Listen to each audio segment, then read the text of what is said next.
कोणार्क सूर्य मंदिर चुंबकर रहस्य। सूर्यदेव जड़े एमती देवता जहाँ प्रति दिन आगमन को गोटे देवता साक्षात दर्शन माना जाए। पृथ्वी रे नूतन ऊर्जार संचार माना जाए, नूतन सकाळ आरंभ माना जाए। से सूर्य देवतार आस्था रखुथिबार जड़े राजा ओडिशार एमती एक भव्य सूर्य मंदिर निर्माण करथिले, जहाँ बिल्कुल सूर्यदेव कल्पना रथर आकार परीक्षा। जो रथ को सूर्यदेवंकर सात रंग परी सातटी घोड़ा टाणी थांती, जोठारे समय चक्र 24 घंटा परी 24टी चक लगा जाइछि। जो चक सूर्य किरण रे घंटा घंटार समय दर्शाई थाए, जोठारे दिने 24 टन भारी चुंबकीय पथर साहाय्य सूर्यदेवंक भव्य मूर्ति स्वर्ण रे उत्सवमान होइतिला। सेही भव्य मंदिर को केमिति निर्माण करा जाइतिला, कहीं सेठारे आज पर्यंत पूजा हो नहीं, एवं कहीं और किए से 24 टन पत्थर को काढ़ी नहीं गलाए, जानिबा आज यही वीडियो रे।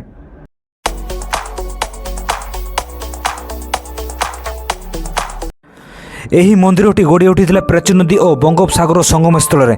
से जुगर यह एक पत्ता 115 थिला। यार ना कणगर। कोणार्क मंदिर कलिंग स्थापत्य कला शैली में तोड़ा जाइतिला। गर्भगृह युक्त मुख्य मंदिरटी प्राय 229 फुट उच्च एवं मुख्य शाड़ 128 फुट उच्च एवं पूरा परिसर 857 फुट लंबा एवं 540 फुट चौड़ा परिमिट आकार यह मंदिरटी छात पाखापाखि 30 मीटर उच्च। स्थानीय और लोक पथ प्रदर्शन को कहवा अनुजाई कोणार्क मंदिर लगी प्रति 2टी पत्थर मध्य गोटे लुहार प्लाट लग जाइतिला, जहाँ आज भी देखा मिले। देउल को लुहार पिन दे मजबूत कर जाइतिला। मंदिर चूड़े 52 मेट्रिक टन एक विशाल चुंबक खंजा जाइतिला। से चुंबक कारण देउलटी समुद्र कूल प्रतिकूलतार प्रभावित न होई मजबूत होई ठिया होई पारिथिला। सूर्यदेवंक भव्य प्रतिमा जहाँ अष्टधातुरे निर्मित होइतिला, ताहा कौनसी सिंहासन में बसी नथिला। खंजा जाइथिबा अनेक चुंबकर शक्ति बल रे यह सोनर भासमान हो पारुथिला। एही मंदिर को एमिति भाव निर्माण करा जाइथिला जेपरि सूर्य देवंक प्रथम किरण नाट्य मंदिर दे गर्भगृहस्थ प्रतिमा नाभिर संयुक्त गोटे हीरा प्रति फलित हो पारिथिला। यह सकाळ सकाळू अल्प के मिनिट देखा मिलुथिला। किछि इतिहासकारों को कहवा अनुसार बंगाल सुल्तान सलेमान खान करानी 250 वर्ष पर माने 1508 रे ओडिशा उपर आक्रमण करथिले एवं ओडिशार अनेक मंदिर सहित कोणार्क सूर्य मंदिर मध्य क्षति पहुंचाई थिले। सुलेमान खान करानी सेना अध्यक्ष रुद्र नारायण जी कि कला पहाड़ नाम कुख्यात थिले, से एकमात्र एमिति आक्रमणकारी थिले जी कि कोणार्क मंदिर लगी 52 मेट्रिक टन चुंबकीय पत्थर को एका भांगी थिले। से 52 मेट्रिक टन चुंबकीय पत्थर खंडित होगा कारण मुख्य मंदिर कांथ मध्य भुसुड़ी पड़ता कि से चुंबकीय पत्थर एक केन्द्रशिलार कार्यवहन करुला, जो मुख्य मंदिर समस्त पत्थर सुतुल थिला।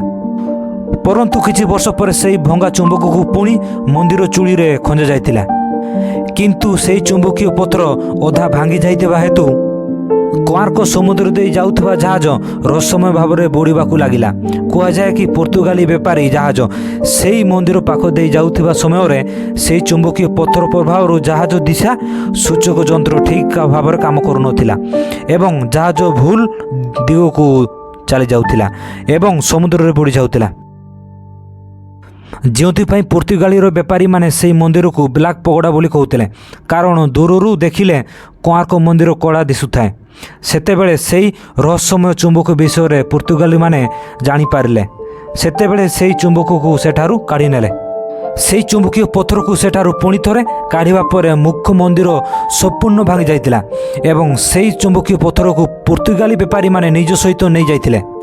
ओडिशार इतिहास अनुसायी कलिंग माने आजिर ओडिशा मुसलमान शासन अधीन हो जाइतिला, जोथिपाई पुरीर पंडित माने सूर्य देवता भव्य प्रतिमा को सुरक्षित रखिबा पाई पुरी को एवं से मंदिर को लुटेरा मानक ठारू सुरक्षित पाई बाली रे पोती दिया गला। किंतु जो मंदिर को भांगिबार इतिहास पुर्तगाली सहित जोड़ी थिला, से मंदिर को पुणी थरे जीवित करिबार इतिहास इंग्रज मानक सहित जोड़ी गला। ଉଣେଇଶହ ମସିହାରେ ଲର୍ଡ କର୍ଜନ ଓଡ଼ିଶାକୁ ବେପାର ଲୋଭ କରିବାରେ ଆସିଥିଲେ ଥିବା କୋଣାର୍କ ସୂର୍ଯ୍ୟ ମନ୍ଦିରଟିକୁ ମଧ୍ୟ ଖୋଜିକି ବାହାର କଲେ। ବ୍ରିଟିଶ ଆର୍କିଓଲୋଜି ମାନେ ମନ୍ଦିରଟିକୁ ବାଲିରୁ ବାହାର କଲେ ଓ ମରାମତି କରାଗଲା। ଏହା ଦେଖି ସମସ୍ତେ ଆଶ୍ଚର୍ଯ୍ୟ ହୋଇଗଲେ କି ବାଲିରେ ପୋତି ହୋଇଥିବା ମନ୍ଦିର ଉଚ୍ଚତା 238 ଫୁଟ। ଇଂରେଜମାନେ ସେହି ମନ୍ଦିରକୁ ବାଲିରୁ ବାହାର କ'ଣ କଲେ? ଶହ ଶହ ବର୍ଷର ଇତିହାସ ମଧ୍ୟ ଚିରଜୀବିତ ହେବାକୁ ଲାଗିଲା। ସେହି ଇତିହାସ ଯେଉଁଥିରେ ଭଗବାନ ସୂର୍ଯ୍ୟଦେବଙ୍କ ଗର୍ଭଗୃହ ଦିଶୁଥାଏ। ସେହି ଇତିହାସ ଯାହାକୁ ଦେଖିଲେ ଏମିତି ଲାଗେ ପଥରମାନଙ୍କ ଭାଷା ମଣିଷମାନଙ୍କ ଭାଷାଠାରୁ ଆଗକୁ ବଢ଼ିଯାଇଛି। ଆଜି ପର୍ଯ୍ୟନ୍ତ କେହି ବି ଏହା ଜାଣିପାରିନାହାନ୍ତି କି ପଥର 5ଟି ଲେୟାର ତିଆରି ହୋଇଥିବା ଏହି ମନ୍ଦିରରେ ଚୂଳ କାହିଁକି ଦିଶି ହୋଇନଥାଏ। ଏହି ମନ୍ଦିରଟି ହେବାର ଇତିହାସରେ ବଡ଼ ଘଟଣା ଥିଲା। ଆଉ ଏହି ମନ୍ଦିରଟି ନିଜ ନିର୍ମାଣରୁ ନେଇ ଆଜି ପର୍ଯ୍ୟନ୍ତ ଏମିତି ଘଟଣାବଳୀକୁ ଦେଖି ଆସିଛି ଯାହା ଇତିହାସ ପୃଷ୍ଠକୁ ବଦଳାଇ ପାରିଛି। କ'ଣ ଆପଣ ଜାଣିଛନ୍ତି କି ପୁରୀର ଶ୍ରୀ ଜଗନ୍ନାଥ ମନ୍ଦିରରେ ଲାଗିଥିବା ବିଶାଳ ଅରୁଣାସ୍ତମ୍ଭ ପ୍ରଥମେ କୋଣାର୍କ ସୂର୍ଯ୍ୟ ମନ୍ଦିରରେ ଅବସ୍ଥିତ ଥିଲା, ଯାହାକୁ ସେଠାରୁ ନେଇ ପୁରୀ ଶ୍ରୀ ଜଗନ୍ନାଥ ମନ୍ଦିରରେ ସ୍ଥାପିତ କରାଯାଇଛି ଏବଂ ଏହା ପଛରେ ମଧ୍ୟ କାହାଣୀ ଲୁଚି ରହିଛି। ଆପଣଙ୍କୁ ଏହି ଭିଡ଼ିଓଟି କେମିତି ଲାଗିଲା ଜଣାଇବେ। ଲାଇକ୍, ସବସ୍କ୍ରାଇବ୍ ଓ ସାଙ୍ଗମାନଙ୍କ ସହ ସେୟାର କରିବାକୁ ଭୁଲନ୍ତୁ ନାହିଁ। ରହୁଛି, ଧନ୍ୟବାଦ।